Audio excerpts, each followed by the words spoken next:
Welcome everyone to another Home Buying 101 episode. This week with me, I have the lovely Rachel Anaya. Rachel, thank you for being on the show today. Oh, thank you for having me. So Rachel, tell me, who is Rachel Anaya? Rachel Anaya is an escrow officer. I've been doing this since I was 18. Can't tell you how many years that's been because then I'm going to disclose that information. But I just love what I do. I enjoy the clients that I work with. I enjoy my realtors and just enjoying it.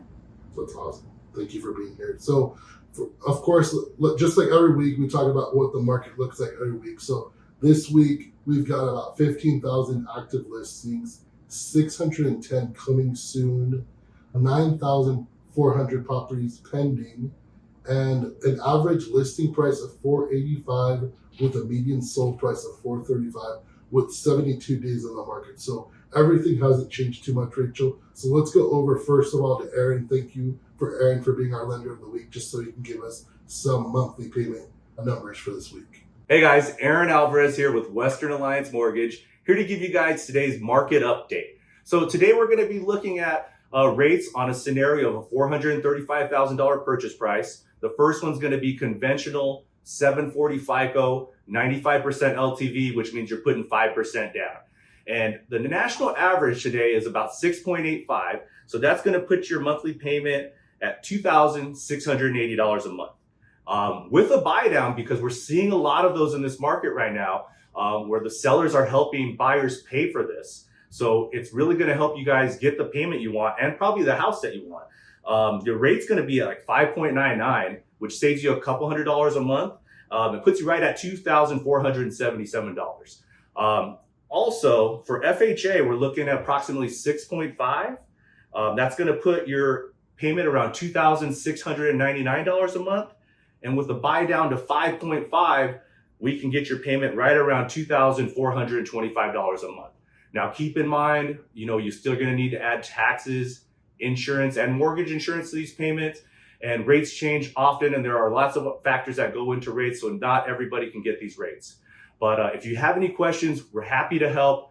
Give me a call and check out my Facebook page at Western Alliance Mortgage. Thank you, Aaron, for that information. So, Rachel, we've talked about getting pre-qualified, doing the home search and everything. So now at this point, our clients are at the stage where they've submitted the contract to title. So I wanted to have you on the show to talk to us about what happens behind the scene with title, since a lot of people don't know what title companies do. So I guess let's start with, we talked about the escrow deposit, escrow payment last week. So what is the escrow?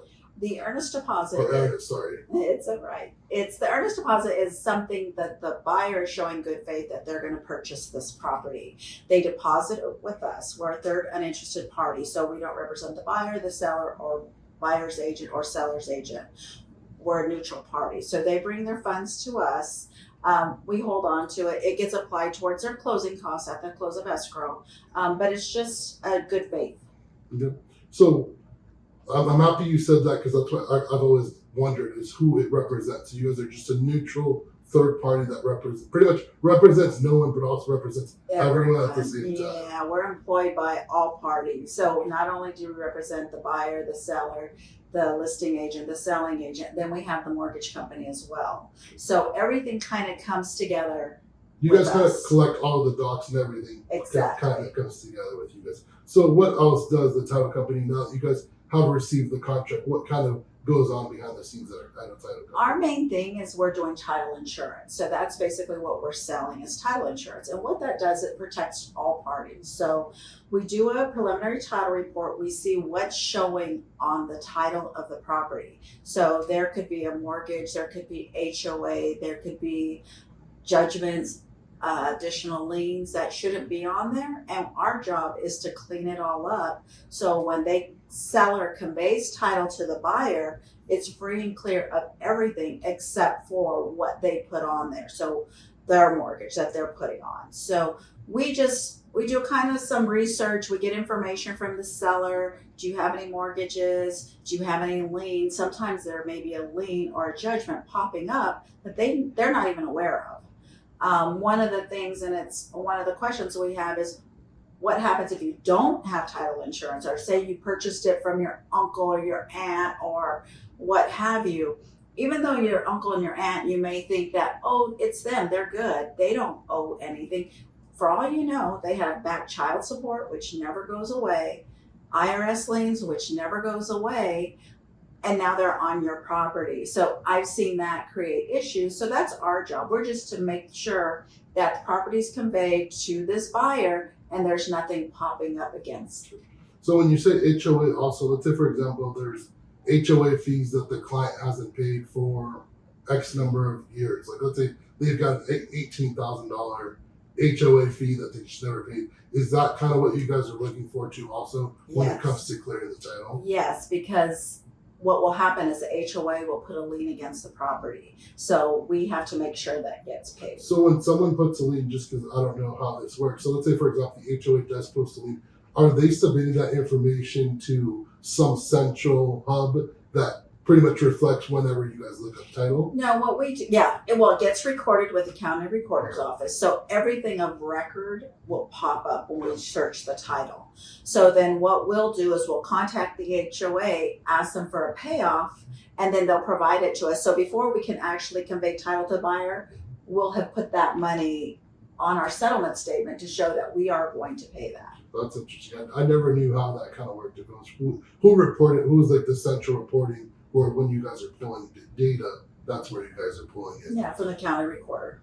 So I know what happens a lot nowadays, especially now in this digital age, is title fraud. So other than reaching out to you guys, how can we prevent title fraud from people getting malicious emails or malicious information telling them, hey, why your money here? Driggs Title has several, they call it point systems. So anytime you see a property that's free and clear, we're trying to make sure that that's the actual seller. It's, that's able to sell the property. So we'll do a lot of verifying. So we go as far as making sure that we have digital records where we can see if it's in the phone numbers match up, their IDs match up. We do a little bit of extensive research because it is so, it's so out there right now as far as fraud. Which is very popular. Yes, it's very popular. So even wiring information, we try to get as much as possible on hands directly from the buyer or the seller because of the email fraud that's out there. We've had it a number of times where we've caught it, but where we'll get a payoff statement and they'll have, the wrong information, the wrong wiring information going to a third party where we'll catch that. So we have a lot of backup systems within our system to make sure we can catch. You guys have a lot of fraud. checklists that you have to go through to make Yes, sure. that we have a point system. And so there's a lot of red flags that management will help us out with. They'll check behind the scenes to make sure that it gets to the appropriate Because party. even me, I think it happens to me just because I email with so many title companies and so many real estate agents that along the way someone's email got hacked where I get closing docs. Like I get an email from a closing docs from one of the popular title companies. I can't remember the name right now, but it's not you guys, of course. But it's always like, oh, click here so we can start doing your closing docs. And I've even called this company. I'm like, can I send you this email? How can I do to pretty much show you guys this email so you guys can prevent this? He's like, no, the moment you send this, we're going to get the virus again. So it's kind of like a catch-22 in that way because I can't even send them, this company, this email because they can't, so they can track down who's sending or how it's being sent. Because the moment I send it to them, it's just going to cause a whole new chain reaction. Yeah, cyber fraud. It's going to cyber fraud their whole system. So it's kind of a catch-22 in the way that they're sending it out to whoever's on this list. And I get it probably, I want to say the last time I got it was maybe 2-3 months ago, but there was a time where on a monthly basis, I'd get a random, oh, your closing docs are ready, your closing docs for this property are ready. And I knew just by the email and everything, it's a phishing email, but I've called this company twice and they're like, there's nothing we can do about it because the moment you send it to us, you redisperse the virus. That's not a good thing. So when it comes to something else, I guess you said about transferring it between family members and everything, is there a way just to use a title company to do that, even though there's no buying or selling transaction between a buyer and seller. It's more family to family. Can someone just walk into a title company and say, hey, I want to transfer title, can we go through the proper steps, instead of doing just the willy-nilly getting to Yeah, we'll consider it a for sale by owner, which we have just a template that we can have them complete. In fact, I have one happening right now. Somebody called me and they said, you know what, I am transferring it to my mom, but I want title insurance. I want to make sure there's nothing on title. And the reason being is there were a lot of uninsured deeds. We call them uninsured deeds because they never used a title company. So what we're doing is now we just got to clean it up for him. So we'll make sure those deeds are valid. And we'll just clean it up for him. So when he does sell to his mom, he's giving her clean title. Okay. Is there anything that maybe as a consumer you would like us to know more of? Like maybe, hey, when you're going through the title process, make sure you have this ready, or make sure you help us with this. Is there something that you guys struggle with sometimes with clients? You know what? I try to be communicate with my clients so that, you know, we send them as soon as we open escrow. It's just communication. I think is key.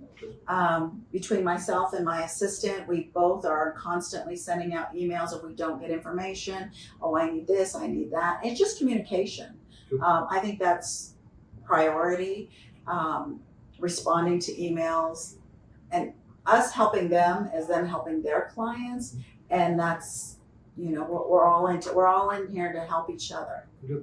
So once pretty much you get all the documents, all the paperwork, everything's ready to fund on the loan, and it's sent to title, what are those steps where you guys receive that, file everything, and then of course reach out to the client to come in and sign? Or of course now with notaries are becoming very popular. So can you kind of explain kind of like those end steps of what happens at title once the loan is ready, clear to close, prepped, and everything's set? Once we're in the position where we receive loan documents from the buyer, that's when we start scheduling everybody. We'll schedule the buyer, we'll schedule the seller. I personally like to take my own signings, which is kind of rare because just like you said, everybody does mobile. But that's my time that I'm able to communicate with the seller that I've been on the phone with. And a lot of them like that. We also have a concierge service that we go above and beyond for our buyers or our sellers. And we do little videos. We do give them a little gift, and we try to go out, you know, out of the way for those clients, and they enjoy it. And again, if our client or their buyer or their seller enjoys that experience at Driggs Title, then they're going to relay that on to their realtor, and they're going to say thank you for allowing Driggs to handle the transaction, because we're making our clients look good by the whole concierge service that we're providing at closing. So they bring in, you know, the buyer and the seller, the buyer will bring in their closing funds, the lender funds the loan. Once they fund the loan, then we're able to record. Once we record, we send out notifications to all parties, letting them know, congratulations, we just recorded on your transaction. And then, you know, we're able to disperse. Seller gets their wires for the most part. They request wires. Buyer gets their keys, and everybody's happy. So the signing process itself, I know it's 1,001 pieces of paper to sign, but how long does the signing process usually take? It just depends. A seller can take anywhere from 15 minutes to 30 minutes. A buyer, just depending on the loan package. Some of them, a lot of lenders now are doing e-signings where they'll e-sign part of the package and then we finish it. Some don't, some still, you know, traditional, have you sign everything with signatures. Of course, and then of course, you guys have an awesome concierge service. I've watched a lot of the videos and everything you've posted. And of course, it helps that it's your son that runs your concierge service. So he does a good job. Yes, he does. And I appreciate him. I appreciate him and Paula, my assistant. It's a team effort, and every person is a very important part of my team. Of course. So thank you for being on the show. Rachel, if one of our real estate agents or someone wants to look into using you because you're awesome at doing your job as a title escrow officer, where can they reach out to you or your team? You can contact me. My phone number, 602-692-7960. My email address, pretty easy, RachelA@driggstitle.com. I'm always, accessible. Okay. All right. Well, thank you for being on the show, Rachel. You're welcome. Thank you for having me.